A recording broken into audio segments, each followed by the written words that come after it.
Hey guys, it's Josh here, and I know the finale of the vlog has already occurred, the vlog has ended, but I didn't want to end certain types of content with the vlog. Like I said, I've been producing regular content on this channel, not as regular as the vlog, maybe once every couple of weeks, but I didn't want content to end.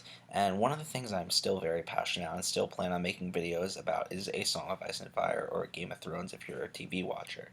Um, I went through all season 4. I was able to catch the finale just in time for the beginning of the vlog, so that went in the vlog. But all of season 5 has been discussed and analyzed on the vlog. So here I am to give you one last video for Game of Thrones season 5. Um, the season 5 finale just aired last night, and a lot of crazy shit happened. And I wanted to give my in-depth analysis and discussion and review and theories about this episode. So I'm planning on doing a lot of Song of Ice and Fire content in the near future, hopefully, especially with my new endeavors, which I'll talk about at the end of the video. But I will have timestamps to every topic I discuss in the description below. So if you're interested in a certain topic only, or you want to hear about a certain thing, just skip to that. Or if you just want to show your friends something, let's say, and you just want to do that. But anyway, um, this is gonna be a very long one because this is has a lot to discuss in terms of speculation and theories. So if you just want to watch this with a nice snack and drink, maybe a meal, sit back, relax. That's all fine and good. You could tab over, go on Tumblr, Twitter, Instagram, whatever you want to do. But just if you're listening, just know that's gonna be a long one. Anyway, I might as well jump in right here. There's no dilly dallying around. I consider myself to be a person that's well versed in the world of A Song of Ice and Fire. So if you are not, I wouldn't suggest diving into this video. Maybe you'll learn a thing or two if you want to. So let me get started. I'm actually using notes for this one because there's a lot to talk about. First, obviously, is the fall of Stannis Baratheon. Um, Stannis Baratheon has been a character we have been heavily following since the beginning of season 2. So his arc has been being developed for 4 whole seasons, and that means you're a very important, hard-standing character in the A Song of Ice and Fires. So Stannis has always been supported by Melisandre, who believed him to be Azor Ahai, which is the legendary one in the religion of Rilhor, if that's how you pronounce it, or the Red God religion faith. So the fact that Stannis sacrificed his own daughter, which was one of the most painful and heartbreaking scenes of the entire series to date, only to have all of his sellswords desert him, which I honestly would expect that if you sacrifice your own daughter, a lot of sellswords will instantly lose faith with you and abandon you. So all of his sellswords abandoned him, leaving him with no horses whatsoever. His wife, his daughter Shireen, his wife committed suicide after the tragedy that she just lost all her faith in the Red God and just completely killed herself because she couldn't live without her daughter anymore, which was heartbreaking. So Stannis is down in his worst moment. And in his last moment, Melisandre, the person that has been supporting this whole time, the person that is giving him encouragement and being his right hand man, woman to be exact, the person that truly is like his passion in life, just completely abandons him and heads for the wall because she's realized that Stannis in no way, shape, or form is Azor Ahai, and heads for who she thinks is the real Azor Ahai now. There is a line in the books in which she says, I believe it goes something like, I have not yet read the books, so this is just going to be rough. I believe she says, I am looking in the flames for Azor Ahai, and all I see is Jon Snow. So clearly she has other plans in mind for who she's going to attempt to guide or become, and fulfill their destiny as Azor Ahai. But again, Melisandre is famous for seeing her visions incorrectly, and her visions of seeing Stannis as Azor Ahai are obviously incorrect. But Stannis as a character stayed true to his complete motives and goals, and despite having no horses, despite having nothing on his side other than a group of flimsy soldiers, he lifted his sword against the Boltons. Complete disaster, train wreck. All of his men were killed by the Boltons. And honestly, despite Stannis' actions, I would have rather see him won again instead of the Boltons. So his entire army fell, and instead of just a random Bolton soldier or Ramsay Bolton killing him, you see Brienne, another character who since the beginning of Season 2 has strived to kill Stannis for killing the person that she followed, Renly. Stannis killed his own brother in Season 2, and she had that revenge going. She finally got what revenge. It was kind of a sad, heartbreaking scene because Stannis stayed true to his convictions till the very end. He said, "This is your duty. Just kill me. I'm not afraid." And she finally got her thrill, killed herself. And I feel like it was Emergency Awesome summed this up perfectly, where he said that Brienne must have been disappointed to kill him because she's expecting this brutal monster, this horrible person. What she got was a poor man who just lost everything in his life, and she defeated him finally. But leads us into the second plot of the episode. The second Brienne goes to kill Stannis. Sansa lights the light in the tower, looking for help, because this is the perfect opportunity for Sansa to escape. Roose and Ramsay, Roose might still be there. Ramsay is out of the castle fighting against Stannis. She has an in to escape finally, and she is caught by what's Ramsay's girl? I don't remember her name. Wow, I'm not doing too good today. I don't remember her name. She's caught and she's threatening to greatly torture and injure her.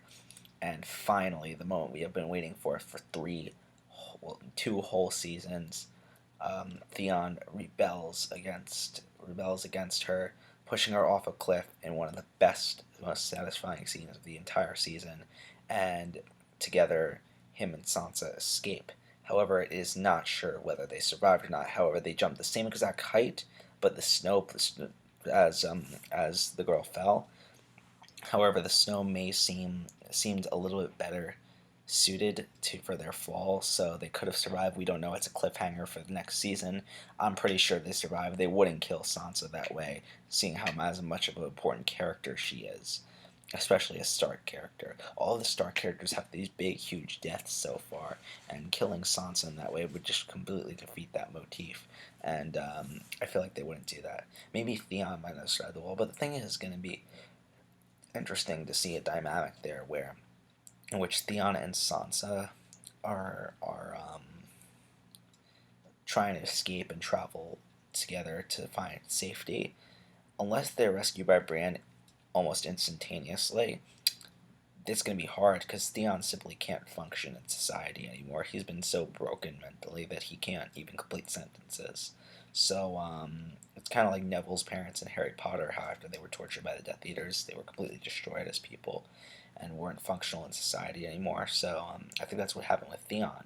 So she's pretty much going to have to take care of Theon if they stay together, and she's going to have to make up for his inability socially, and that's going to be very hard in this brutal situation that they're in. So Ramsay's going to go right after them, so it's going to be very hard to evade. So unless Brienne comes to their protection almost instantaneously at the beginning of season 6, they are pretty much fucked in multiple ways. And the only thing I'm disappointed with Sansa's arc this season is that I would have liked to see her get the revenge she deserved and just fucking bash Ramsay Bolton or something, or destroy him. And that would have been amazing to see. However, because Ramsay Bolton is my least favorite character in the entire show. And however, we didn't get to see that. Hopefully next season. If not, yeah, hopefully next season. So the next plot we have to discuss is the plot of Samwell, which I was expecting this to happen for a while. Samwell decides the only way to protect... He's much better suited to become a Maester, especially after apprenticing under Maester Aemon and reading a ton about the Maesters, and go to Oldtown. Oldtown is probably the biggest Westerosi location that we have not yet seen on the show. We haven't really seen actual Highgarden yet, which is a big location. but that's a phone call. I'm gonna have to tell him to call me back. Okay. Yeah, we haven't really seen Highgarden yet, which is another big location. But pretty much. Hold on a second. Sorry about this. It was actually Alberto. If you're a Wall Vlog watcher, you know who that is. Sorry about that. Anyway, what was I saying? Yeah. Oldtown is probably the biggest location we have not yet seen in the show. I believe they visit there in the books. I'm not quite sure, but Oldtown is a huge city, probably as big as King's Landing, and it's where the Maesters train. It's obviously Oldtown gives the title. It's the oldest functioning city in Westeros, and I'm really looking forward to seeing that because Oldtown has a sort of mysticism to it because Westeros isn't that mystic compared to places, locations in Essos.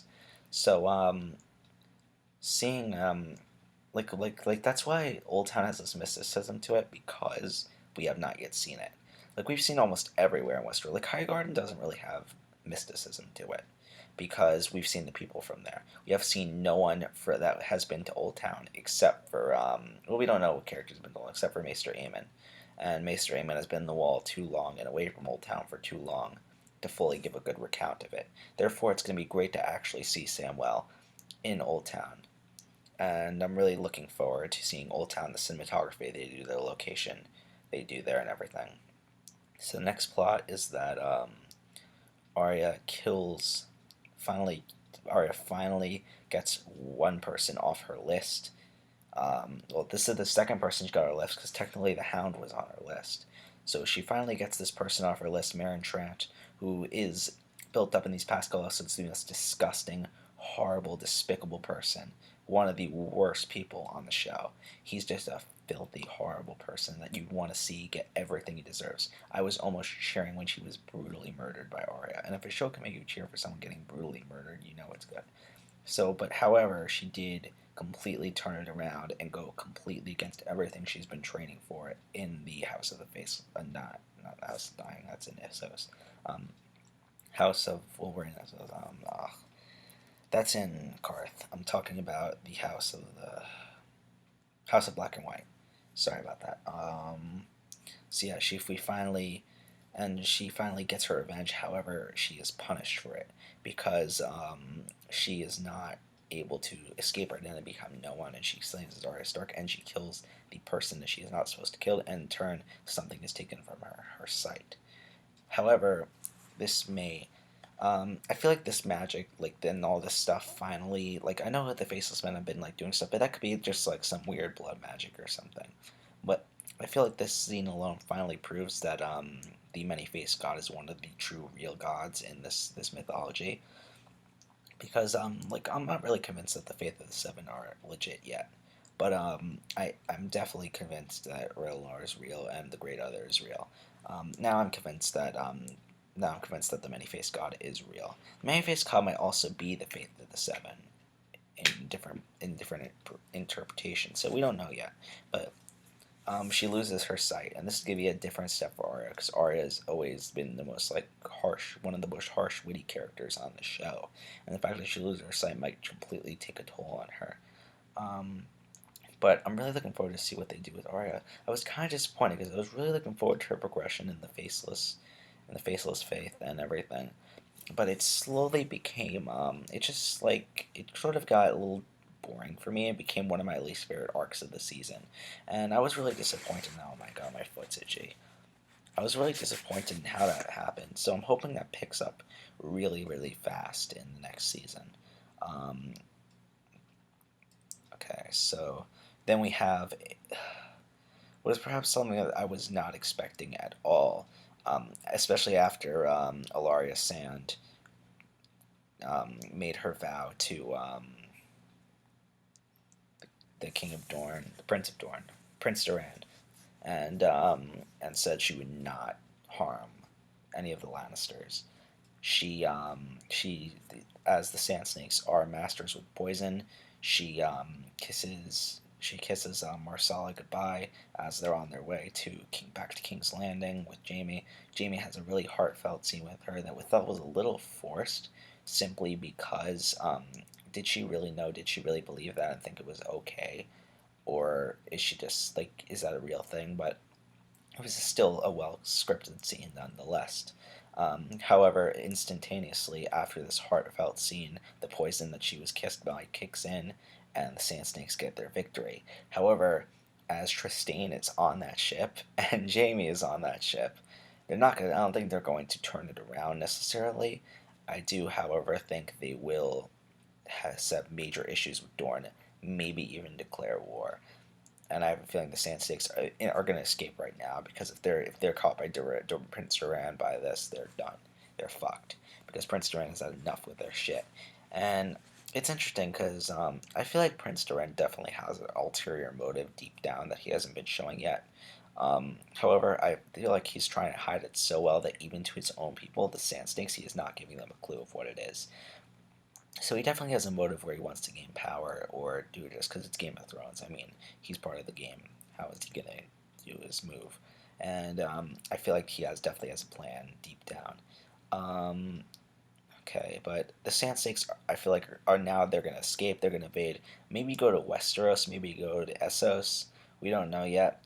But I have a feeling they're gonna want to be closer to the Lannisters. So I'm saying maybe deep within the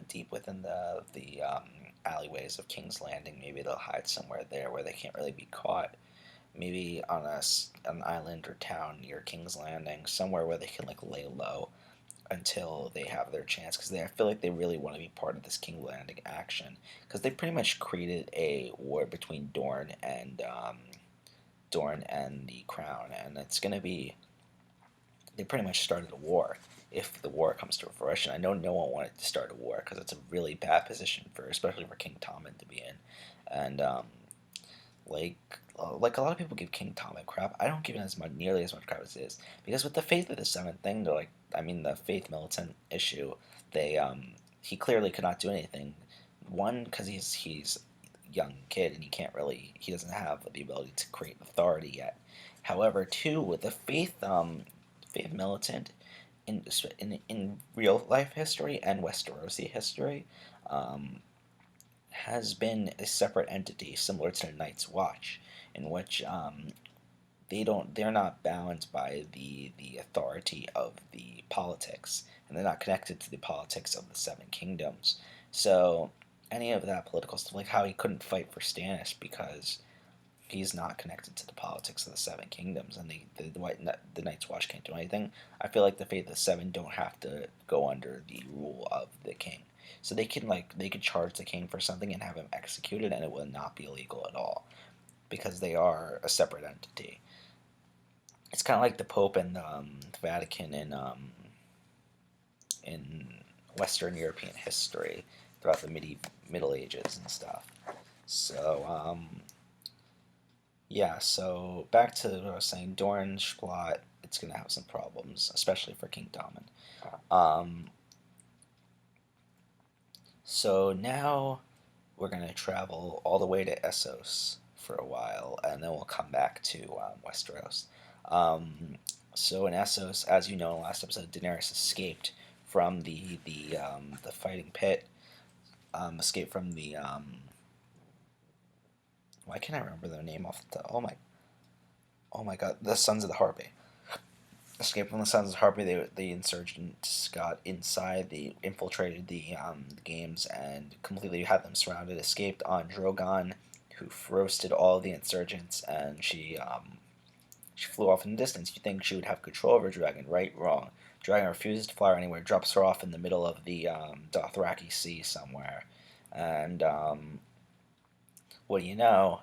She's in the middle of the Dothraki Sea. She encounters the next Khalasar after. I'm not really sure if there's multiple Khalasars after Khal Drogo's Khalasar, but I feel like Khal Drogo had like I know there are multiple factions or Khalasars of the crap. What am I blanking out of the Dothraki?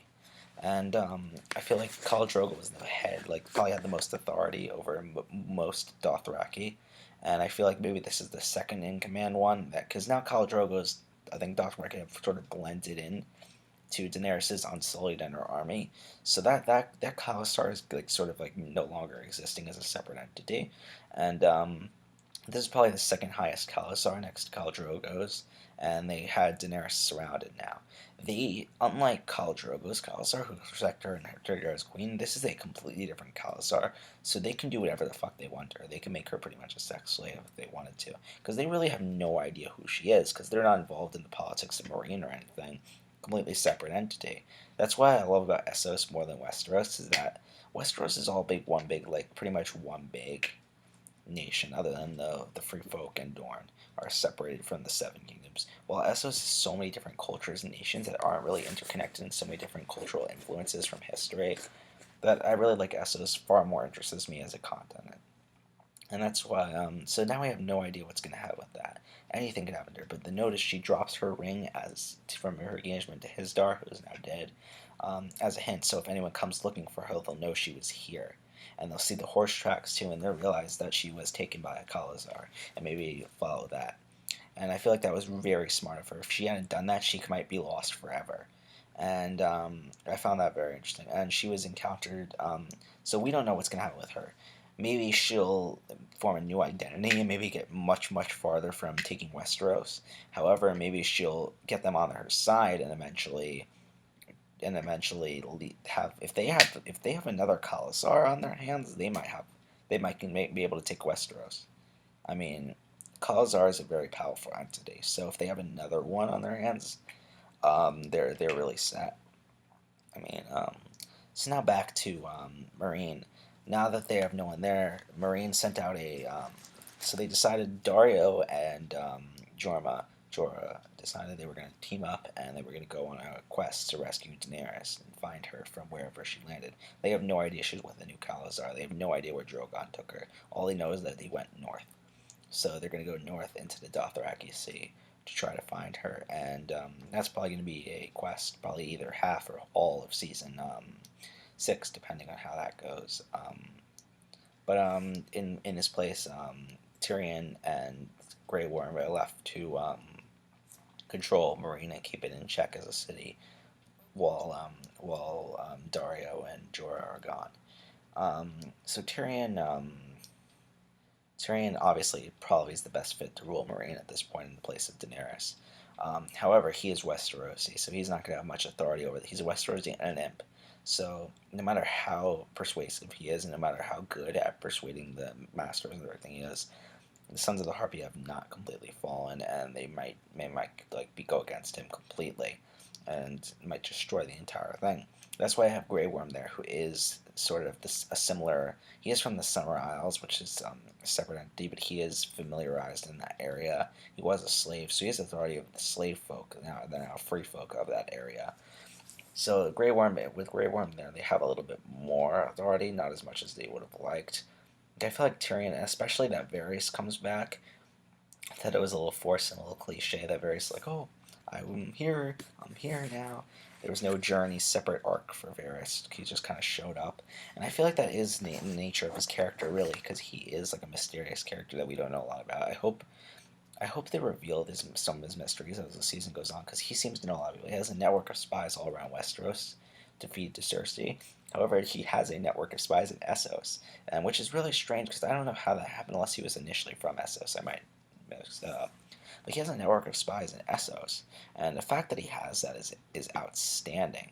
Like, why did Cersei even need Jorah's intel on Daenerys when she was originally rising to power? Like, if Cersei could have just had Varys' network of spies. So I feel like it was a little forced in that area. But I feel like with Varys, Tyrion has like a little leak. He's like, hey, I'm kind of familiarizing myself like I was back at King's Landing. I'm going to kind of have that little council. I'm going to kind of get into a familiar groove that I already was in. And I'm really looking forward to Tyrion's arc, because at least for half of, or a couple episodes of season 6, Tyrion's going to be a leader. And it's going to be really interesting, because a lot of people want to see Tyrion on the Iron Throne. I don't want to see him there, because I know he doesn't want to be there. Therefore, I think it's going to be really interesting to see him as a sort of in-place ruler, like kind of like what the Hand of the King does until the King's old enough. But yeah. So now we go back to Westeros, back to King's Landing for Cersei's Walk of Shame. And this was the hardest scene to watch, one of the hardest scenes to watch in all seasons. I say it's the third hardest scene to watch this season, behind Shireen's sacrifice and the rape of Sansa by Ramsay. And it just shows the one thing I didn't think was, I thought it was handled perfectly. It shows how probably the most powerful person in all of Westeros at this point, now due to Tywin's death, is just completely destroyed as a person, and all of her authority is now stripped away from her. And I feel like that was really interesting. I feel like she was broken as a person, completely changed as a person. She's always on her high horse, thinking she's better than everyone else. Now that this happened, I feel like she really no longer had that feeling until she got back to the Red Keep, and there she was greeted by I keep on forgetting his name, the creepy scientist guy, and he was the only one that showed her any compassion. So I kind of felt a little good in that scene. I'm like, hey, he's showing her compassion. He actually cares about her. And I thought that was he like it's not even like out of fear. He genuinely, because they all had authority over her, that scene in the mental game.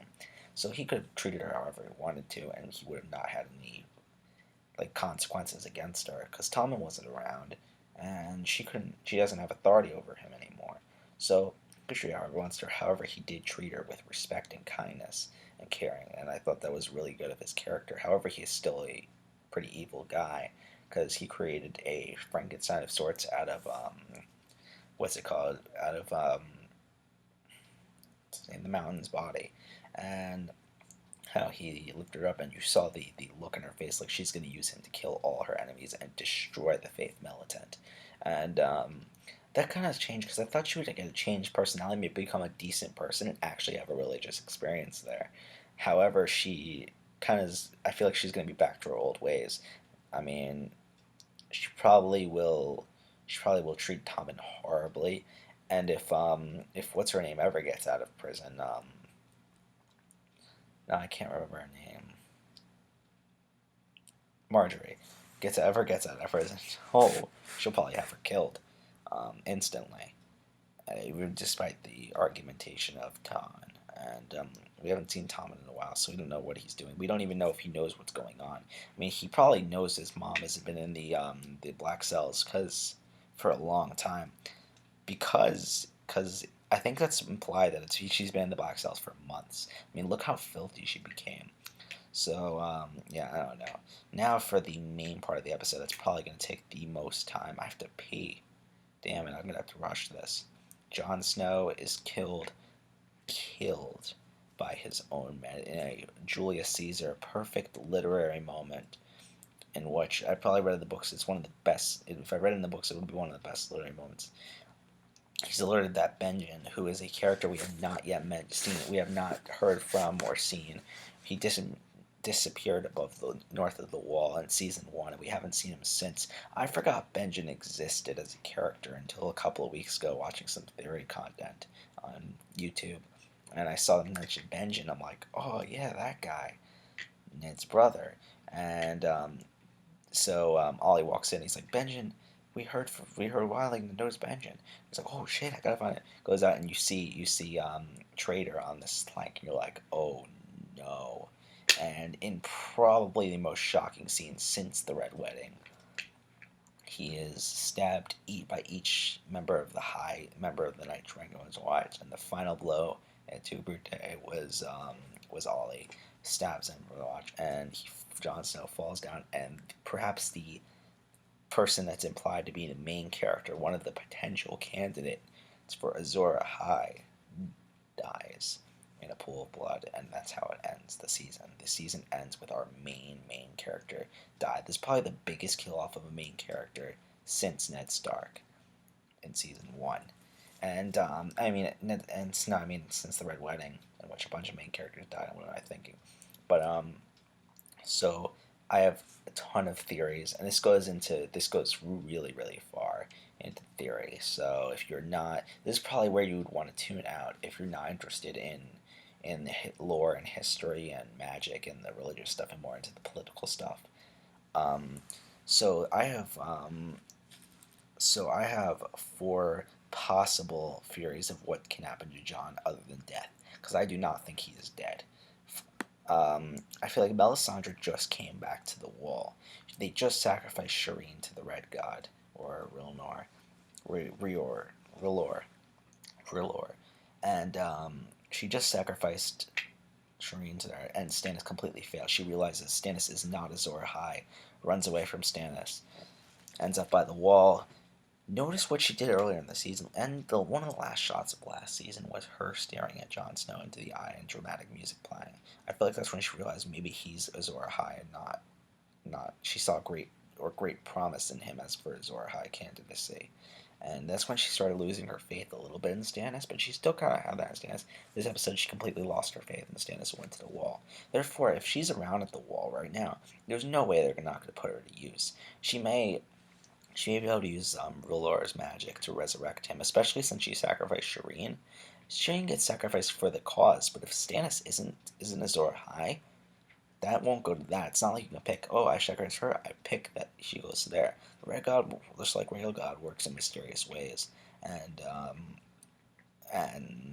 what's it called? He might use this to resurrect Jon Snow, and as Jon Snow is born, and it fits the Azor Ahai prophecy how he's reborn if he gets resurrected, especially and there was sort of in the books it was described that steam was coming out of his wounds, and he's born in smoke and salt, and that's the Azor Ahai prophecy, and and Ollie was crying when he did it, so that could be the salt, and the smoke could be the smoke emerging from his wounds. So definitely brings me into my next theory that Red God R'hllor himself will resurrect him instead of directly allowing Melisandre to do it for him. Well, he'll just rise him up himself one day, and maybe he'll come back as a completely different person with completely different personality. Maybe not even the same memories. Maybe just a Azor Ahai puppet for the Red God. I'm a little nervous about that because Jon Snow is one of the best characters or most integral characters in the Song of Ice and Fire. So taking away Jon Snow's identity, making him a Azor Ahai puppet of sorts, would be completely, like, I guess, defeating his character in a way. But who knows? Then he could, since all of the Starks have been canonized wargers, maybe before, he's never warged before, so maybe before he even knew he could warg, he warged into a dire wolf, one of his dire wolves, or his dire wolf, or maybe something like that. He might have been able to warg into any animal particularly. It would be interesting, however, if he warged into something far, far beyond the Wall, maybe near Bran, who we haven't seen from all season. But we don't know that. Warging is my least potential candidate. Also, what if he gets thrown out past the wall or something and becomes a White Walker? That would be the most literary irony as a character, because he's been spending all these seasons trying to figure out how to defeat the White Walkers and save everyone from the White Walkers. If he becomes a White Walker himself, all hope is lost until Daenerys comes with her dragons. But anyway, they also did mention Benjen, so I do think Benjen is probably, like, maybe because they made a huge deal of putting him in the intro and making him like, Benjen's back. They didn't really need to do that. They could have used another character, another member of the White Squadron that they could have recently disappeared. The fact that they used Benjen, I feel like is trying to remind show watchers that, oh, this character existed. And you're like, oh, it's Benjen, and they maybe that he might come back in the next season. So that's one of my theories for next season. Now I'm just gonna give my big overall theories about certain stances. My potential candidates for Azor Ahai are right now are an unknown that we do not know yet, that we have not seen yet. Jon Snow, if he is resurrected, or Daenerys. And Daenerys particularly, because I know it's said that Dragon Glass can defeat the White Walkers, but Dragon Fire can definitely defeat the White Walkers. If Daenerys were to fly her dragons over the way the White Walkers are, which might be a last season final episode, final arc battle of the dragons fighting the White Walkers, Daenerys would be Azor Ahai and could do that, because a lot of it, I think it's referenced there's three reference candidates in the book for Azor Ahai, and those are Daenerys, Jon Snow, and Stannis. Stannis has been proven that he is not Azor Ahai unless he's actually survived that stab, which we don't know yet. They cut away, so he could have survived, but I doubt it. Then we have Jon Yeah, we have Jon Snow, who is probably the most popular candidate for Azor Ahai, especially after R plus L equals J and everything like that. And we have, and especially the way that the the Night's King, I think that's his name, looked at him at the end of episode 8 of the season after the Battle of Hardhome, and he just looked right at him, and he's like, this guy poses a threat. Maybe he sees, since he is direct, Night's King is pretty much the champion for the Great Other, so that means the Azor Ahai is the champion for the Red God or Lord, and they're the two conflicting forces. They're like, so that's interesting. He's probably Azor Ahai. We don't know yet. If he survives, he's definitely Azor Ahai. I mean, there's no other explanation. We know that right then and there. And Jon Snow not knowing his true parents before he dies is a little sad if he actually does die. We don't know yet. But anyway, to wrap things up, winter is indeed coming. We're probably going to have winter fully on stream next season. I feel like the White Walkers going to in a way, I feel like the show is sort of not wrapping up, but almost emerging as what it's supposed to be, the Song of Ice and Fire. I feel like the puzzle pieces are coming into place for the destined battle and everything, and I feel like because it is said that the battle between Azor Ahai and the champion of the Great Other, in and despite how vast Essos is, how there's unexplored continents, and despite how these beliefs and everything were originating in Essos and Asshai and places like that, they do say it will take place in the land of Westeros. And well, that continent mass, it wasn't referred to directly as Westeros, but it is Westeros. So the fact that winter is coming in there, and that the White Walkers are building their army in the lands of always winter and marching down from there into into beyond the wall, and eventually they'll get to the wall, which is infused with Children of the Forest magic. So you don't know how, so we don't know how well that's gonna work. Because the Children of the Forest originally worked with us, so that means that's definitely starting to brew. And the fact, if Jon Snow gets resurrected, we 100% know that it's coming. The battle is coming, meaning that I think they said there's all the characters signed up for season 7. So season 6 might be the second to last season. I'm guessing the third. I think 8 is a good number to end it on, depending on where the books go. Because The Wind and Winter isn't the last book. I think it's the second last book that they're planning. So we don't know yet. But yeah, I feel like the more the mythological stuff, I'm hoping we get to see some more Essos, because we have seen a lot of Essos. We have seen most of the free cities. We have seen the Slavers' Bay area. We have seen the Dothraki Sea. We have seen the Red Waste. So we have seen Karth too. So we have seen a lot of stuff in Essos on the show, surprisingly a more amount than we would expect. We've even seen Old Valyria, the ruins of Old Valyria, which is not actually seen, I don't believe, in the books. We have not yet seen anything. We have not seen Asshai. We have not seen E.T. We have not seen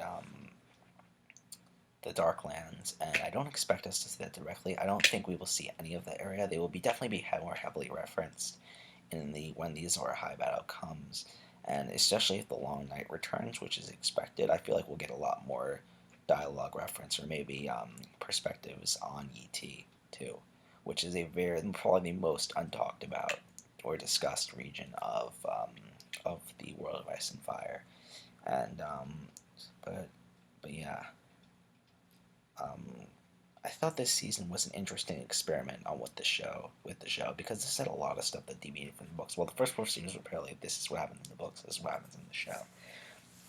Season 5 was a deviation project, and I feel like it worked particularly well. I have not yet read the books, so I don't know. I feel like it worked particularly well as a deviation project, and I do feel like it's sort of a perfect complement to the books, because it's giving the books in a more accessible way, because books are very hard to read. Like, unless you have a lot of free time, books are very hard to dive into. But speaking of books, I'm going to start diving into the books. And I'm starting with A Game of Thrones and going all the way through Dance with Dragons. Hopefully I finish these in time for the Winds of Winter. Winds of Winter has taken an awful lot of time to get published, or finished writing, for that matter. So hopefully I finish it before then, and speaking of this video, if you like this style of the video, you're gonna get more, because I plan on doing this for season 6, probably the premiere and the finale. I'm not sure if I'm gonna do 4 episodes. I plan on doing some bonus videos about the mythology, like Azor Ahai stuff, and maybe some of the politics and character studies. But I do plan on doing a little recap, maybe after each book. I'm not sure. Maybe after I finish all the books. I'm not really sure. Since I'm moving into a place where it's gonna be very hard for me to make videos within this week. Actually, I'm moving. It's gonna be very hard for me to do so. So I don't know how much content you're gonna get, but you will get a Song of Ice and Fire content. Um, right away. And I hope you enjoyed this discussion analysis theory, because I thought this was a decent finale. I thought it held up in the if I had to rank it, I would say I don't remember all the finales definitely, but I remember last season's finale was pretty damn great. I remember season 3 finale was pretty damn great. So I don't know. I don't really rank finales, but long story short, this season was a great experiment. I wouldn't say it's the best. I'd say I'd probably rank it season 4. Season 4 is the best. Then season 3. Then season. I don't remember season 2 that much. I'd say then season 5, then season 2, and then season 1. Season 1 was a slow season, and that's definitely the case. But we did get a lot of cool stuff like the Comet and Ned Stark and all this cool stuff. And we got to see, Robert Baratheon, Ned Stark, great characters that we only got to see that season. But anyway, I'm going on too long. It's over 40 minutes at this point. I really have to pee. So I felt the finale was interesting. Definitely, I feel like the more mythical stuff is kicking in, and can't wait for season 6, which is in a year. But more likely, I can't wait to dive into more theory, more wiki stuff, more videos, and especially the books. So thanks guys for watching, and I will see you guys next time on whatever video I do next.